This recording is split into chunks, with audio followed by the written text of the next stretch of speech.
In the far future of the 41st millennium, the Tau are the youngest of the races great enough to have a presence in the lore and game of Warhammer 40k.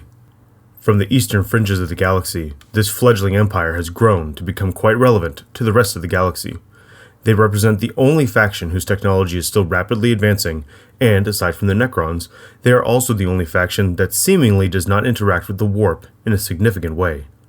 This young race rose from what seems to be nothing to great heights in a short amount of time, due in large part to the leaders of their ethereal caste. So who are these leaders who can lead, or, according to others, control, their civilization's rapid rise in a galaxy full of terrors? Are they, as they claim, paragons of the greater good, or are they the bearers of a new form of slavery, reliant upon subtle control of others' free will? Joining us today to discuss this very topic are Tom, Adam, Danny, and myself. Danny, let's start with you. So I know it's somewhat of a meme at this point in the 40k community to make fun of the Tau, but I think it's actually really important that you look at what the Ethereals did, which is, in the 37th century, the Tau are essentially just constantly at war with each other.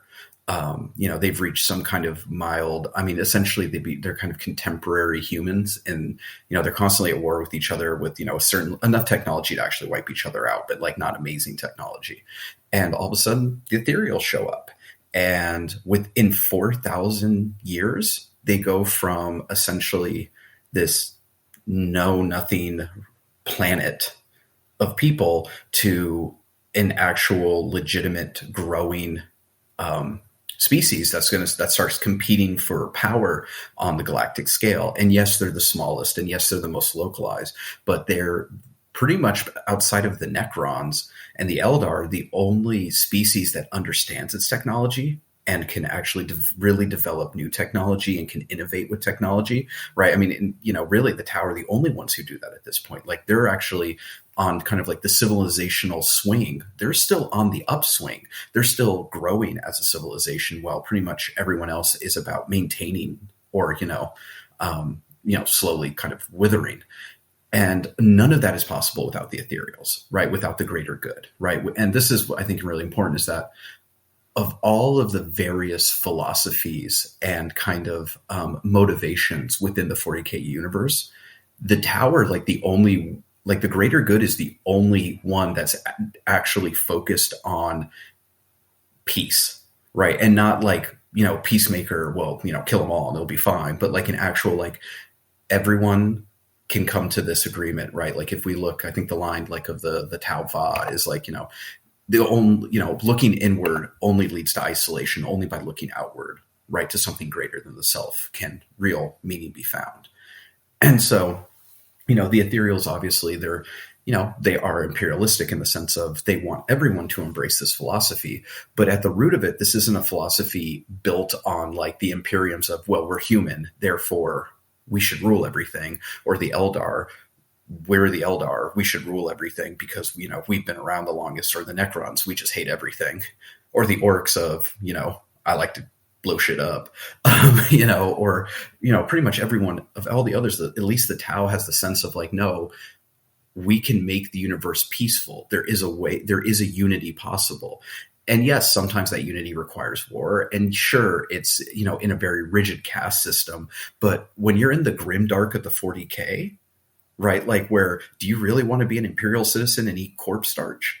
Or do you actually want to, live in a society that's still developing and still growing, where you have clear purpose and there's actually a chance to live a peaceful life, like with some form of dignity, as opposed to being a mindless cog in the machine of the Imperium, or being part of a dying species in the Eldar, or being a freaking robot with, the Necrons, or being biomass for the Tyranids, or whatever it might be, right?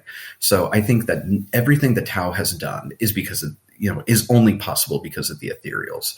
And while there's, we can all have that debate of, are there any good guys in the entire 40k grimdarkness? The Tau are probably the least evil when you actually look down at what they've achieved on a brass tacks, not on a moral level, not on anything like that, but just on an actual tangible level. What have they achieved in only 3,000 to 4,000 years, right? Like, they essentially have done this in a galactic sense in an insanely short amount of time, right? To take a planet and turn it into an actual, even small time, but still a galaxy level player, right? I think that's pretty phenomenal. And I think that's really only possible because the Ethereals are there. All right, next. Adam, you're up with the con argument for this one. So, as Danny mentioned, early in their development, the Tau were basically fighting amongst themselves. And then all of a sudden, these benevolent beings, which we have never heard of before this period of time, show up and somehow is able to convince all the other fighting factions to play nice. Call me a cynic, but I just find that odd that it's such a quick turnaround. I don't know what power they hold that allows them to do that. So far we know that Tau is not a very psychic race, and they don't really register in the warp. Tom could probably shed more light on that. And we know that although with the I believe it was the fourth expansion that got caught in the warp, and we saw the results of that somewhat, at least mentioned in the fluff. It just strikes me odd that all of a sudden someone just shows up, and almost, it sounds kind of morbid, but it's almost, to me, it's almost like a Jim Jones kind of like charisma, where everyone all of a sudden wants to do whatever they want. If anyone has access to the 40K Xenology book, which is an old book, I believe it's from the early 2000s, somewhat. And they have basically a dissected ethereal on the slab, and they discuss the little organ on their forehead, and they discuss whether it's something psychic or something more organic, where it's like some type of like pheromone or something that they excrete that allows them to control the Tau. Because we've seen that with Farsight. Once they're out, once there's no ethereals, somehow the Tau are able to think for themselves, and they actually reject some of the teachings from the Tau. Or from the Ethereals. So it makes me wonder as to what kind of hold they have over the society, because it must be something. It's not because of their good looks, that's for sure. So I'm guessing it. I personally am guessing it's more along the lines of something biological, that maybe it's something they through evolution, which is maybe why they only showed up now or in the last 5,000 years, that allows them to become more of a calming influence on the Tau, especially the fire caste, which is the warrior caste. I don't think it's something psychic. I do think it's something more biological, and that may have been because of their, speed of evolution, especially if originally when the Imperium came in contact with them, they just thought they were just a bunch of primitives. They didn't know any better. A couple thousand years later, they're all of a sudden on the cutting edge of technology. So I think, like Danny had mentioned, that the Ethereals have something to do with it. So now it begs the question of, one, how are they controlling the other Tau? I don't think it's their charisma or their benevolence. I do think it's something biological, because I don't think it's something psychic. Or it could be technological. It could be they have access to all this technology for some reason or another, and by leveraging that technological advantage, they're able to almost force people to come together. Much like when they come to a new planet, they basically give them the ultimatum of join us or die. That as much as Danny wants to think they're the less evil, or maybe more good. I don't know how good it is when that's your only two options. Either join us or die. There's nothing in between. It's not like, oh, you're going to join us. We'll just leave you alone. You do your thing. It was nice knowing you. Just be a good neighbor. No, it's either one or the other. It's very hard and fast. There's no middle ground for them, as far as I know. Tom would know more. The other thing that some people have speculated is that maybe it's something else behind the scenes of the Ethereals. I don't think it's Eldar, because as far as I know, because there's no fluff suggesting that, as far as I can tell. But I just don't know. There could be something else behind the scenes either pushing that evolution of the Ethereals, or pushing them to become the leaders of the rest of the Tau, using whatever means necessary. So right now, that's where I'm going. I'm like, yeah, they're good. They brought them together, but for what purpose? And essentially, just the fact of their attitude with other races in regards to the join us or die attitude. It seems nice about all the greater good, but again, you're really only giving two options, so I don't know how nice of an option that is. All right, Tom, why don't you hit us with a lore perspective, since you are the Tau lore expert? This is a moment where I wish I had a heavy book so I could slam it into my desk and say, all right, starting from the beginning. So there's been a lot of really, really good talk about this so far, and I'm not going to pick one side or the other, but I am going to throw out a bunch of stuff that I think really supports both sides. So with regards to the peace aspect, let's start there. One of the approaches that the Tau take in order to peacefully acquire nations is by actually sending water caste first. So a much forgotten caste of the Tau is the water caste, and they're primarily diplomats and merchants. And they're called that because the way they talk and discuss is said to be like flowing water. It's smooth. It's silver tongued. And more often than not, and especially with human worlds that, definitely feel the lackluster gaze of the Imperium, and in that case, it's no gaze at all. They're just kind of left to fend for their own, but still pay taxes. These water caste diplomats come in, bring in goods, bring in services that really make their lives a whole lot better, while also the entire time bragging about this great empire, how inclusive it is, maybe showing off propaganda videos about, hey, we got other humans with us too, and they're doing swell, they're doing awesome. And through that kind of slow, subtle, kind of influence over a number of years, even a decade, a number of planets, when the empire shows up and says, hey, do you want to come to us, they're ready. It's very akin in a way actually to how the gene stealer cults work, except in a much different fashion. Now, that said, one of the more nefarious ways that the water caste operates is if through that kind of integration, the human population is like, hey, these toys are great, this wealth is great, but we're really not interested. There are cases where the water caste will then pursue the more mercantile approach of lifting up the economy of that planet to the point where the second they take out their goods, it causes collapse. So all of a sudden you have a destabilized economy on a planet that is, again, very far away from the Imperium, without any kind of help, still having to pay their taxes. And then the Tau show up to basically say, hey, we can restore order. And so even in a subtle kind of more vicious way, they can peacefully overtake a planet. Now, regarding the Ethereals themselves, Adam's totally on point when the two main theories are either pheromones or psychic. And an interesting case for pheromones actually is in the book Farsight Empire or Crisis of Faith. Farsight actually is one of the few people who has brazen audacity to challenge the will of the Ethereals. There's a scene where he's speaking with three of them. They're not the highest ranking Ethereals, but they're up there because even the Ethereals have ranks within themselves. And he basically says that their plan is crap. Like, you're telling me to go do X, Y, and Z. This is crap. Like, we need to do A, B, and C. And there's this weird thing where they all tilt their heads in unison, and Farsight is all of a sudden overcome with submission. And while that also kind of gives a psychic vibe,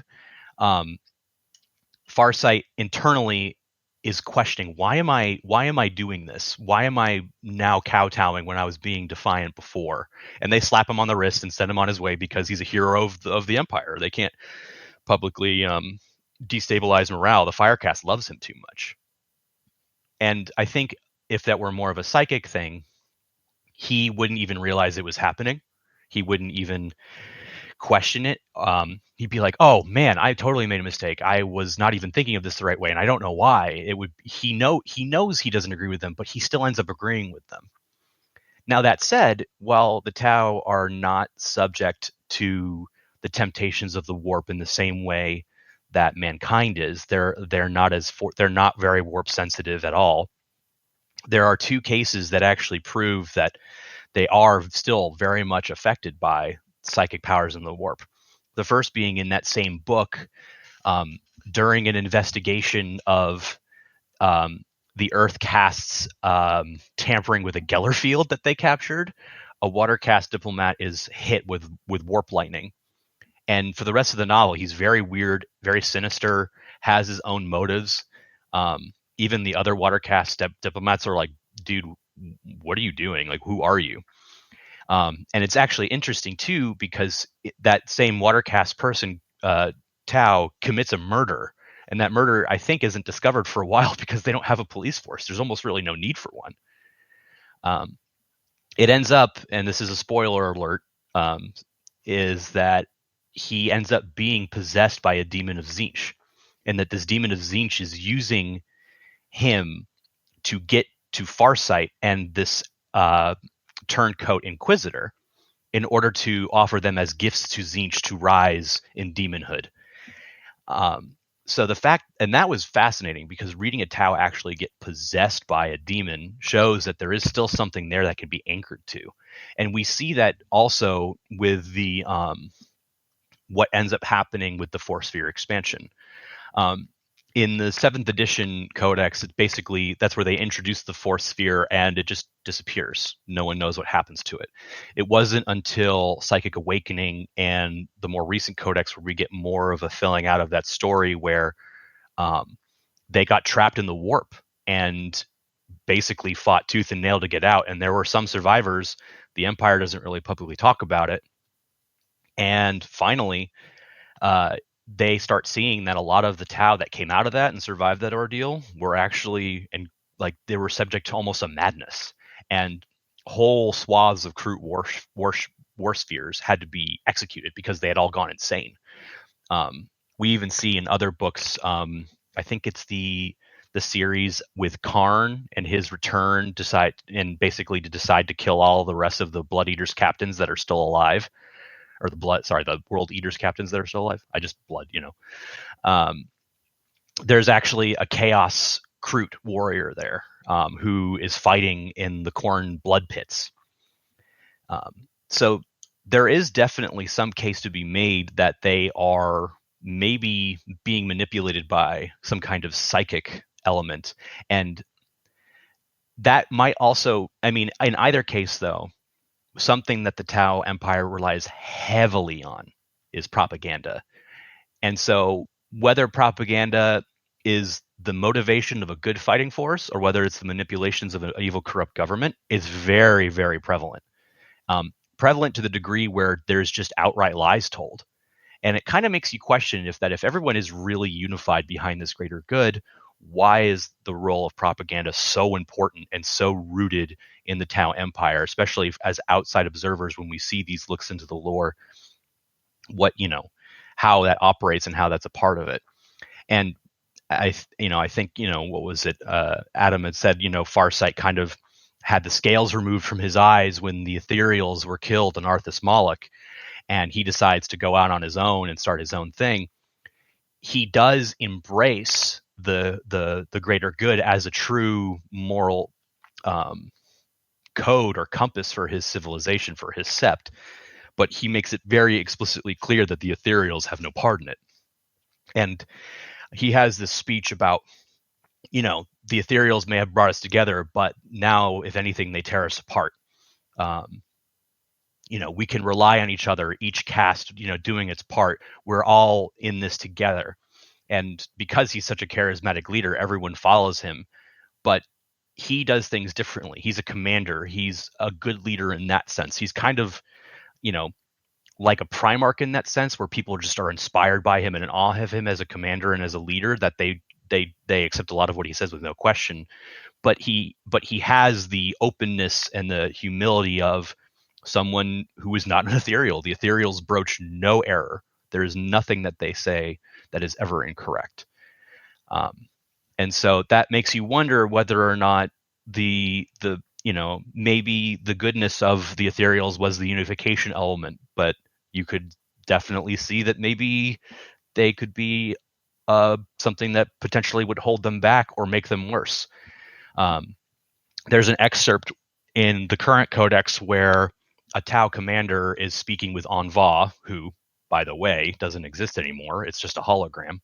And she's so inspired that he's talking to her about a potential sixth sphere expansion. And like, oh my gosh, what does that even look like? But they're in the conversation. It's Anva kind of hints at like, well, let's go to these chaos worlds. And it's something about it kind of shows the greed of the Ethereals.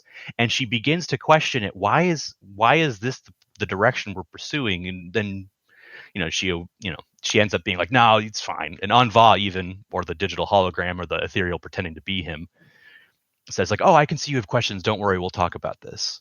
But it definitely is a story in there, and I'm paraphrasing heavily, that shows that even other Tau, not just Farsight, start to question things, and then it's just like, no, it's all good, baby, it's fine. Okay, so I'm gonna take a different look at this one. So the Tau are broken up into castes, right? You've got fire, earth, air, and water. Those are the classical elements, right? The four classical elements. Well, the Greeks and Romans also had a fifth classical element, which is either called space, void, or in Greek, it's called the ether. So the fifth caste, which would be technically the Ethereals, are the ether. Probably why they're called Ethereals, right? Well, when you think about the ether, that's also what basically the warp is referred to most of the time in Warhammer 40k.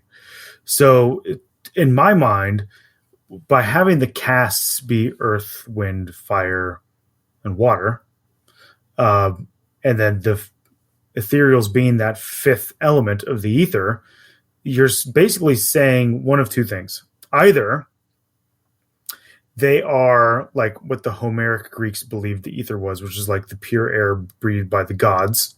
So making the Ethereals like these pure godlike things, or they are that element which is used to explain the supernatural phenomenons. So in that case, they'd be more akin to beings imbued with chaos or the ether. And I think that perhaps the Tau are not dead to chaos. They simply have evolved, having come much later in the history of the galaxy, to be less susceptible. And that special little organ on the foreheads of the Ethereals is their way of channeling the thing that they are actually very resistant to control their peoples. So rather than being pheromones, I think that those little organs are actually ways that they have evolved to channel the thing that they are resistant to naturally, because they evolved so late in the galaxy itself. And so that fifth element is literally makes them ethereal, makes them part of the ether. And that's why they can do that. And then also I think that's probably why they are so drawn currently in the fluff to those chaos worlds, like Tom was talking about, and why some are beginning to question their decision making and why they have to rely so heavily on propaganda, because they are starting to feel what the rest of the galaxy's inhabitants have felt for millennia, which is the pull of chaos, the corruption of chaos. All right, Danny, back to you. So I think it's interesting. And for me, it's I think, we've talked about with both theories of how are they doing this. Either way, it seems like it's an evolutionary step that their species had to take to survive, right? And so whether it's the Ethereals are able to channel the warp to exert a calming or controlling influence on the other Tau, or it's a pheromone that they kind of develop that, makes people pliable to them, makes Tau pliable to them. I think really in either case, you could easily make the argument that this is the natural byproduct of their evolution. And it's, again, to make them more successful, which it has, right? And I think that, something Adam said about well, you've only got two choices, join them or die, right? It's what's the choice if you're a Xenos with the Imperium? It's die, right? If you're if you're Xenos, it's just flat out die. There's no even join us, right? Only other human worlds get that choice, right? What's the choice with chaos? Die if we want you to, right? Like, what's the choice with orcs or Tyranids or Necrons, right? Well, like Tyranids is be my food. Yeah, it's be my, yeah, you don't really have choices. I'm saying you're my food, right? It's actually similar with the orcs. They don't give you a choice for the most part. It's just, I'm fighting you now, right? Make it fun.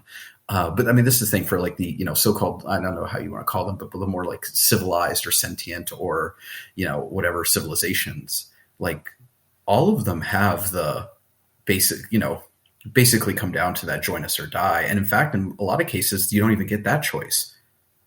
You just get die. And so I think that, like, again, with the Tau, especially if the Ethereals really do have an ability to resist chaos, right, to resist its corrupting influence, that would make them actually a viable answer to the problem of chaos, right? Like, what if Tau and the Ethereals are actually able to, like, because they understand technology and keep building new technology, what if in another 1,000 years they're able to rebuild Blackstone fortresses?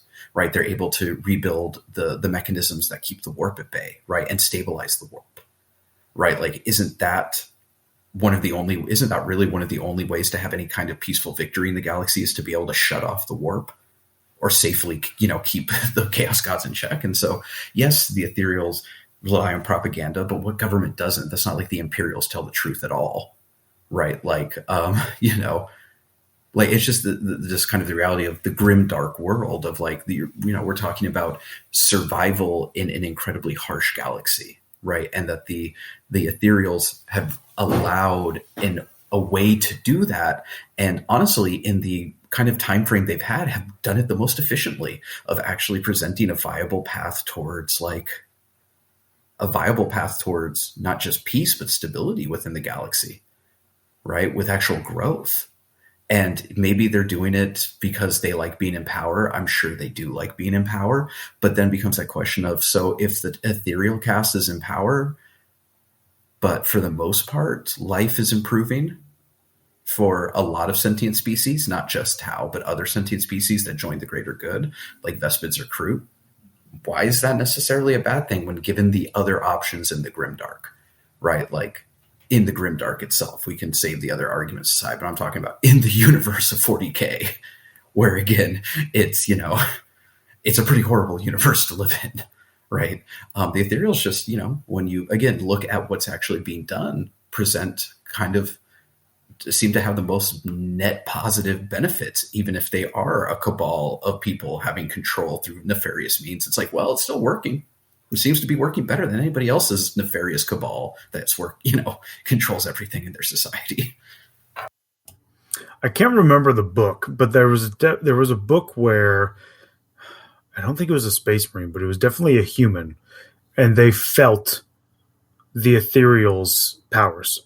Like, they felt the Ethereal's calming presence. They felt the Ethereal basically convincing them to do what it was that the Ethereal wanted them to do. So I think that the idea that, their powers impact non-Tau species, to me, lends credence to the idea that it's not a pheromone thing, that it's a chaos thing. But I also agree with what Danny's saying, which is like, well, what are your other options? Like, in the realm of this universe, they are probably the least bad option if you're not already on their side, right? So if you're not already on an aligned side and you're a sentient being, not a Nid or a Necron, right?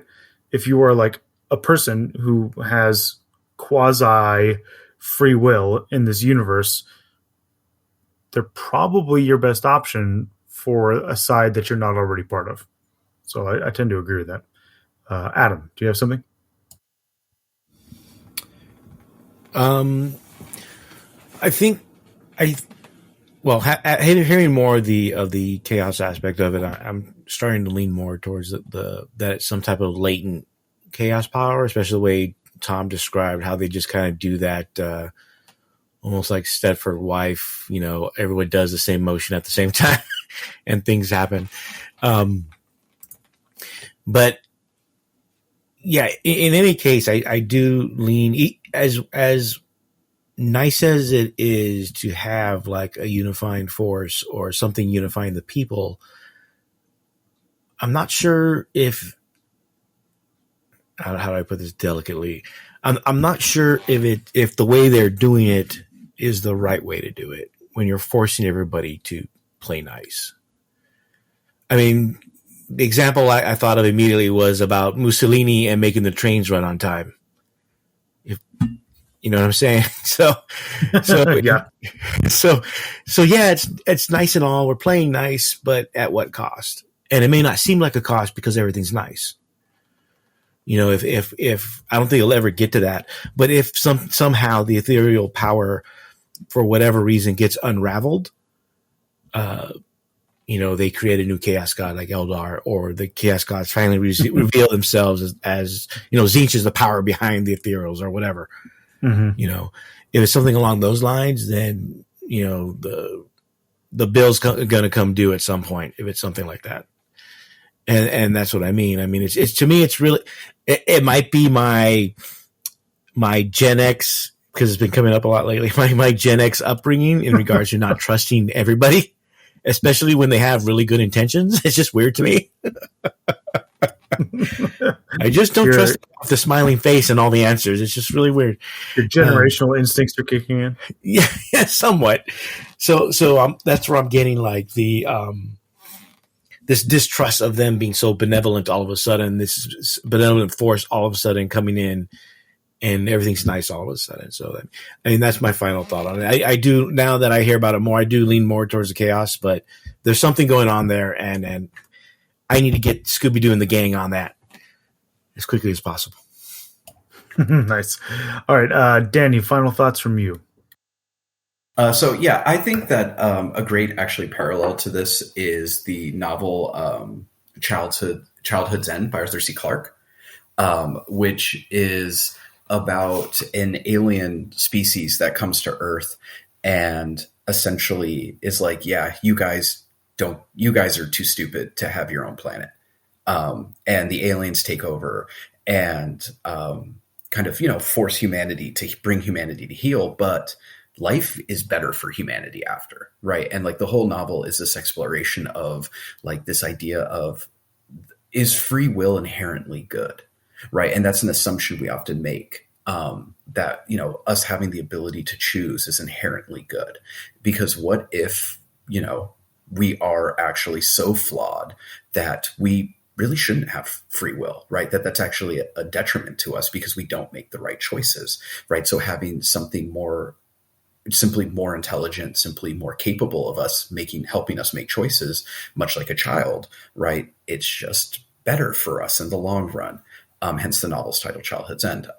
So like, I see that kind of, you know, with with this discussion with the Ethereals of like, what if the Tau left to their own devices are so tribal, you know, so tribalistic, so warlike, especially the fire caste, right? Like that they would always kind of self-destructive given their own choices, right? Like even if they have the best intentions, they're always going to eventually self-destruct, and, you know, turn into factions and end up trying to kill each other off.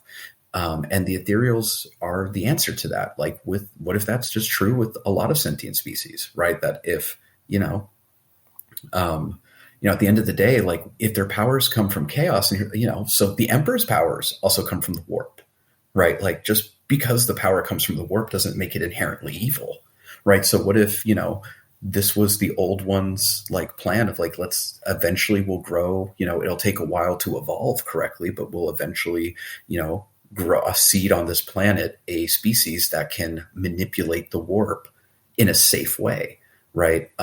You know, we won't live to see it, but hopefully they will be, you know, kind of our final victory against chaos is a species that's resistant to the warp, but also has technology and has like an innate drive to unify, right? Not to divide, not to, you know, like not to genocide, not to obliterate, but to unify. And yes, sometimes unify through force or guile, but it's inherently the end is to unify and preserve as opposed to just outright destroy. So I think, you know, it's an interesting conversation of like, yeah, maybe they are manipulating everyone and maybe they're using, you know, they're taking away other Tau's free will, but it becomes that question of, but is that actually a bad thing? is free will actually a good thing? And I think that's a more complicated answer than most people tend to give. A more complicated question than most people tend to really give it. So I'll leave it at that. All right. So good final thoughts. Thank you for everybody for joining us. I hope you enjoyed this latest episode of Pod Save the Imperium discussing Tau.